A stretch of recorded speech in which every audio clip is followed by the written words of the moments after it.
அப்படின்னு ஒரு ஸ்ட்ரிக்டா சொல்றாங்க, அதான் கையை கட்டி பவியமா உட்கார்ந்துருக்காங்க. இன்னொரு விஷயம் என்ன, தோழர் விஜயகுமார் பணிவிடை பெறுகிறார். விஜயகுமாருடைய பணிவிடை பெறுவதில் இருந்து நான் கொஞ்சம் அப்படி ரிவர்ஸ் போய் பார்க்கணும். என்னன்னா, மூத்த தோழர்கள் ஒவ்வொன்றா பணிவிடை பெறுகிறார்கள். அதுக்காக நான் பின்னாடி வரேன். தோழர் ராஜேந்திரன் எங்க சங்க துணைத் தலைவர் அவர்கள் ஆனார். அதுக்கப்புறம் தோழர் கிருஷ்ணமூர்த்தி சங்க பொதுச் செயலாளர், அதுக்கப்புறம் சங்க பொருளாளர் தமிழ்ச்செல்வன், இப்போ விஜயகுமார் துணைத் தலைவர். உங்களுக்கு எல்லாம் முன்னாடி ரொம்ப நாளைக்கு முன்னாடி நாங்க இதுல என்னன்னா, எங்க சங்கத்தில் நாங்க பேசினோம், ஒரு சங்க நிர்வாகி ரிட்டையர்ட் ஆகிறதுக்கும் ஒரு சாதாரண சங்க உறுப்பினர் ரிட்டையர்ட் ஆகிறதுக்கும் என்ன வேறுபாடு? சாதாரண ஒரு உறுப்பினர் ரிட்டையர்ட் ஆகிறாருன்னா நம்ம போய் நேரம் செக்ஷன்ல பார்த்து அவரை பத்தி பேசி அவருக்கு சால்வை ஏதாவது கிஃப்ட் வந்துருவோம், ஷீல்டு வரும். ஆனா நிர்வாகிகள் என்ற அந்தஸ்தில் இருக்கிற தோழர்கள் பணிவிடை செய்கிற போது அதை எப்படி நம்ம செலிபிரேட் பண்ணணும் அப்படின்னு தோழர் சௌந்தரராஜன் நீங்க பேசினாங்க. அதான் கான்செப்ட். என்னன்னா, சிஐடி சங்க நிர்வாகிகள் பணிவிடை பெறுகிறார்கள் என்றால் அனைத்து சங்க தலைவர்களையும் மேடையில் அழைத்து அந்த அந்த நிகழ்ச்சி சிறப்பு செய்ய வேண்டும். irrespective of leaders வர்றாங்க வரல அது வேற விஷயம். கூப்பிடுங்க ஒவ்வொரு சங்க தலைவரையும் கூப்பிடுங்க. ஏன்னா எவ்வளவு நாளைக்கு இன்னும் இந்த தொழிற்சங்கங்கள் இப்படி நாம் பிரிஞ்சு இருந்து ஒண்ணும் நடக்கல. நம்ம இங்க நேஷனல் கோஆர்டினேஷன் கமிட்டி வச்சிருக்கிறோம், அதோடைய லோக்கல் கமிட்டி இருக்கு, ஆல் இந்தியா கமிட்டி இருக்கு. என்ன நடக்குது? ஒண்ணும் நடக்கல. We could not able to twist the arms of the management. Management கொஞ்சம் கூட பயமுறுத்தவே முடியல. அதான் அதே மாதிரி சௌந்தரராஜ் சொன்னார்ல, நான் பின்னாடி வரேன். சில விஷயம் என்னன்னா, அந்த லேபர் ட்ரஸ்டிகள் நேற்று கூட சௌந்தரராஜன் என்கிட்ட பேசினாரு. நாங்க ஏற்கனவே பேசியிருந்த விஷயம் என்ன விஷயம், நல்ல விஷயம்னா, சார் நம்ம ரெண்டு சங்கத்துக்கும் லேபர் ட்ரஸ்டிஸ் இருக்கிறாங்க. அந்த லேபர் ட்ரஸ்டிஸை நாம ரெண்டு பேரும் சேர்ந்து ஒரு விஷயத்தை கிளப்ப சொல்லுவோம், பேச சொல்லுவோம். அதான் கரெக்ட். ஒரு யுனானிமிட்டி. அதுல என்ன போட்டி பண்ணலாம் ஒண்ணும் கிடையாது. ரெண்டு பேரும் சேர்ந்து பேசுவோம். ஏன் கேட்டா, இந்த ரெண்டு சங்கத்தை சார்ந்த பொதுவா ரெண்டு சங்கத்தை சார்ந்தவங்க டிடிடபிள்யூ சிஐடியு அப்படின்னு அவங்க ட்ரஸ்டி ஆகிற வரைக்கும் தான் அந்த ஐடென்டிட்டி. ட்ரஸ்டி ஆன பிறகு அவங்க they are common. entire port and dock entire port authority-ல இருக்கிற அந்த board of representatives வந்து common. நீ ஒரு சட்டமன்ற தேர்தலுக்கு திமுக அண்ணா திமுக எம்எல்ஏ ஓட்டு கேட்பார். ஆனா அவர் எம்எல்ஏ ஆன பிறகு அவரு திமுக ஓட்டு போட்டாதான் ரோடு போடுவேன், அண்ணா திமுக அப்படியே சொல்ல முடியும். Is a common man. அந்த மாதிரி பேசும்போது அந்த ஏஎஸ்எம் உடைய ப்ரமோஷன்ஸ், அப்புறம் ப்ரமோஷன்ஸ் பிசிக்கலி சேலஞ்சா இருந்தா அவங்களுக்கு 4% இருக்கிறது. இப்படி நிறைய விஷயங்கள் லேபர் விஷயமா அஜெண்டா வருதோ இல்லையோ நம்ம லேபர் நாமினிஸ் பேசணும்.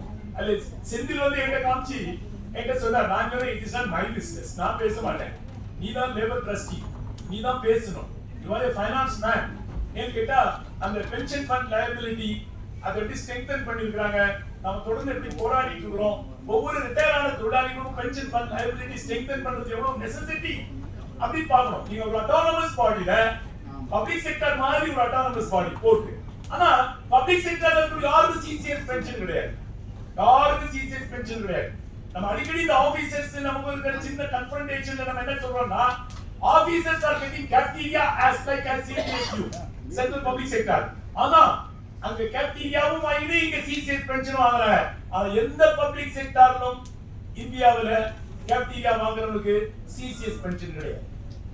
சோ இப்படி நம்ம ட்ரேட் யூனியன்லாம் ஒன்னா சேர்ந்து அட்லீஸ்ட் நேற்று வரைக்கும் எம்ப்ளாயா இருந்தா அவருக்கு ஒரு சங்க ஐடென்டிட்டி இருக்கும். நாளைக்கு ஒரு ரிட்டையர் ஆட்டார்னா ரிட்டையர் ஆனவருக்கு பென்ஷன் சங்கனா அதுல சந்திரசேகரா இருந்த சேர்மனும் அதுலதான் மெம்பரு, டெப்டி சேர்மன் சேதராமனும் அதுதான் மெம்பரு, நாளை வந்து நம்ம விஜயகுமாரும் அதுதான் மெம்பரு. ஆகவே பென்ஷன்காரருக்கு there is no class, even in Supreme Court order there is no two class of pensioners. அந்த மாதிரி என்னுடைய வேண்டுகோள் என்ன, நான் மத்தவங்களோட பேசுறேன், ஃப்ரெண்ட்லியாவும் சொல்றேன், எந்த ஒரு தொழிற்சங்கத்தை சார்ந்த ஆக்டிவான மெம்பர் யாராவது ரிட்டையர் ஆனானா அதை நம்மளும் சேர்ந்து செய்யும். நாளைக்கு அதுக்கப்புறம் அவருக்கு அந்த ஐடென்டிட்டி இல்லை. இப்ப மீண்டும் என்னதான் விஜயகுமார் செக்காவ சீரியஸா வேலை பார்த்தாலும் ரிட்டையர் ஆன அப்புறம் அவருக்கு இருக்கிற அந்த வேல்யூ இருக்குல்ல, அது அப்படியே 100% இருக்கும் அப்படின்னு சொல்ல முடியாது. சோ ரெண்டாவது நான் இப்போ இந்த விஷயத்துக்கு வரேன். நம்ம இவரு சுந்தர் பேசும்போது சொன்னார், கிக்கி புஸ்தகம் வாங்கி சமையல் பண்றது, பாத்திரம் கழுவுறதுலாம் அவங்க ஒய்ஃப் கேட்டாங்க அந்த புக்கு எங்க விற்கிறீங்க, உடனே எனக்கு வாங்கி கொடுத்தாங்க. அவர் நாள்ல இருந்து எப்படியாவது பாத்திரம் கழுவி வைக்கணும் வீட்டுல அப்படின்னு. இன்னொரு விஷயம் என்ன, விஜயகுமாருக்கு எனக்கு தெரியல, நான் ரொம்ப பிராங்கா பேசுறேன், விஜயகுமாருக்கு வீட்டில் மருமகன் மகள் பேத்திகளோடு அல்லது மனைவியோடு வீட்டில் என்ன முகம் இருக்கும், அவருடைய முகம் வேற மாதிரி இருக்கலாம். அவர் கோபப்படுவாரா, சாந்தமா இருப்பாரா அப்படின்னு. ஆனால் இந்த அரங்கத்தில் நீங்கள் பார்த்திருப்பீர்கள், என்ன பார்த்திருப்பீங்க அப்படின்னா, விஜயகுமாரை பற்றி இவ்வளவு சிறப்பான அம்சங்கள் இருப்பதை நீங்கள் இதற்கு முன்னால் கேள்விப்பட்டிருக்கவே முடியாது. பல ஆண்டுகள் அவரோடு பழகி இருக்கிற எனக்கே பல தடவை தெரியாது. ஆமா, எனக்கே தெரியும். என்னது, அந்த காந்தின்னு ஒருத்தர் ஸ்விமிங் பண்றதுக்கு பயந்து நீ குதிரா நான் பாத்துக்கிறேன்னு சொன்னாரு. எனக்கு 3 முக்கியமான ஆளு விஜயகுமார் ரொம்ப முக்கியமானவர் சொன்னாரு. எனக்கு தெரியும், ரியலியா தெரியும். இன்னைக்கு செல்வம் இந்த மேடையில பேசுற போதுதான் எனக்கு அதை பத்தியான விஷயங்களை தெரியும். அது போல நல்ல விஷயங்கள் எல்லாம் தோழர்கள் இங்க பேசினாங்க. கடைசியா என்னுடைய ரிக்வெஸ்ட் என்னன்னா, தோழர் விஜயகுமாரை பற்றி பலரும் பல விஷயங்கள் பேசியிருக்கிறீர்கள். இன்றைக்கு அந்த குடும்பம், இந்த குடும்பம் அவருக்கான ஒரு முகத்தை, அவர் பணியாற்றுகிற இடங்களில் அவர் செய்த சேவை, அவர் தொழிலாளர்களிடம் எப்படியாவது அணுகுவார், அவருக்கு என்ன மாதிரி குணம் இருந்தது, முகம் இருந்தது, தொழிற்சங்க அரங்கத்தில் அவர் பணியாற்றுகிறவரோடு எப்படி இருந்தார், நாங்கள் அவரிடம் பலமுறை அவரை டிஃபைன் பண்றது நாம் முயற்சி இருக்கிறோம். எங்க சங்கத்தில் என்ன ஒரு பியூட்டினா, நான் ரொம்ப சந்தோஷப்படுவேன். ஏமா நான் சந்தோஷப்படுறதால என்ன சந்தோஷப்படுவேன்னா, நாங்க ஒர்க் கல்ச்சர், பர்சனல் லைஃப்ல டிசிப்ளினை ரொம்ப வலியுறுத்தும். குறிப்பா ஆபீஸ் பேரரா இருக்கிறவரு ஒர்க் கல்ச்சரை சீரியஸா ஃபாலோ பண்ணணும். அதே மாதிரி பர்சனல் லைஃப்ல நல்லா இருக்கணும்னு நினைக்கிறோம். நம்ம யாரையும் கண்டிக்கிறது இல்லை, பெரம்பெடுத்து அடிக்க முடியாது. ஒவ்வொருவருக்கும் பொறுப்பு இருக்கு. அந்த மாதிரி சில பேர் ஆபீஸ் பேரரா இருக்கிற போது இப்படித்தான் இருக்கணும், இப்படித்தான் இருக்கணும், இல்லைன்னா வராதீங்க, தயவுசெய்து வராதீங்க. நிறைய புதிய புதிய தோழர்களை நம்ம வென்றிருக்கோம். எல்லா சங்கத்துக்கும் இருக்கிற மிகப்பெரிய சவால் தெரியுமா, எதிர்காலத்துல சர்விங் எம்ப்ளாயி ஆபீஸ் பேரர் ஆக்குறது தான் இப்ப அட்மோஸ்ட் சேலஞ்ச். அது ஃபெடரேஷன்லயே இருக்குது. ஃபெடரேஷன்லயே ஆல்மோஸ்ட் இப்ப நம்ம ரீப்ளேஸ் பண்ணணும். எவ்வளவு how long we are having these old gods. நீங்க நல்ல விஷயம் தெரியுமா, மேஜர் கோர்ட் அத்தாரிட்டிஸ் ஆக்ட்ல எத்தனையோ டேஞ்சரான விஷயம் இருக்கு. அது லேண்ட்லார்ட் கோர்ட்னால மாத்திட்டான். நல்ல விஷயம் என்ன, சர்விங் எம்ப்ளாயி தான் லேபர் நாமினியாக ட்ரஸ்ட் அத்தாரிட்டில இருக்க முடியும். Appreciate, we follow that.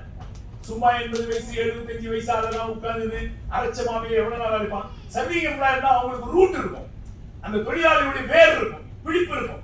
என்னைக்கு அவர் இல்லையோ அப்ப நாங்கெல்லாம் என்னன்னா டெய்லி உட்கார்ந்து யாராவது ஒரு சர்விங் எம்ப்ளாயி தான், என்ன சக்கரே இன்னைக்கு என்ன விசேஷம், என் முதல் போன தான் தமிழ் செல்வன் சர்விங்ல இன்னைக்கு என்ன விசேஷம், ஏன் ஹார்பர் உள்ள இருந்து நாங்க வரல, வெளியே இருந்து நேரம் ஆபீஸ்ல டக்குனு உட்கார்ந்துக்கிறோம், கம்ப்யூட்டர் ஓபன் பண்றோம், வரவங்க பேசுறோம், உள்ளே போர்ட் உள்ள என்ன நடக்குதுன்னு எங்களுக்கு தெரியாது. ஏன்னா யாராவது ரிட்டையர்ட். அதனால ஒரு சர்விங் எம்ப்ளாயியுடைய ரூட் இருக்கணும். அதுல விஜயகுமார் அவர் சர்விங் பீரியட்ல நான் ஜாலியா போன முறை எங்க ஆபீஸ் பேரர் கூட்டத்துல அவருக்கு இந்த பணிவிடை பாராட்டு விழாவை செய்வதற்கான ஒரு ஏற்பாடு பிளான் பண்ணோம் இல்லையா, அது ஒரு அஜெண்டா போட்டு பிளான் பண்ணோம். அந்த அஜெண்டா படி தான் இப்ப எவ்ரிதிங் இஸ் கோயிங் ஆன். யார் யாருக்கு பணம் கொடுக்கணும், யார் யாருக்கு ஷீல்டு கொடுக்கணும்ங்கிறது உட்படி it is plan one discipline plan one. அது நான் சொன்னேன். விஜயகுமாரை பற்றி அவரை பற்றி எனக்கு ஒரு பார்வை உண்டு. அது வரைக்கும் ஒரு தோழர் சொன்னார், தோழர் விஜயகுமாருடைய என்டையர் பாடி லாங்குவேஜ் நீங்க பார்த்திருக்க மாட்டீங்க. எஸ், ஏன்னா நான் ஆபீஸ்ல உட்கார்ந்து வேலை பார்க்கிறேன், அவர் வெளியே பார்த்துருக்கேன். அந்த தோழர் சொன்னார், அவருடைய பாடி லாங்குவேஜ், அவருடைய ஸ்டைல், அவர் ஒவ்வொரு கூப்பிடுறது இங்க பேசிட்டாங்க, மச்சான், மாமா, வாடா, போடா, அண்ணன், தம்பி, எல்லா லாங்குவேஜும் பேசுவார். இதுக்கு என்னன்னா, தோழர் விஜயகுமார் தொடர்ந்து ஆக்டிவா இருக்கணும். ஏதேனும் 1-2 கெட்ட பழக்கம் தான் விட்டுருணும். ஒரு மிகப்பெரிய குடும்ப தலைவர் ஆயிட்டாரு.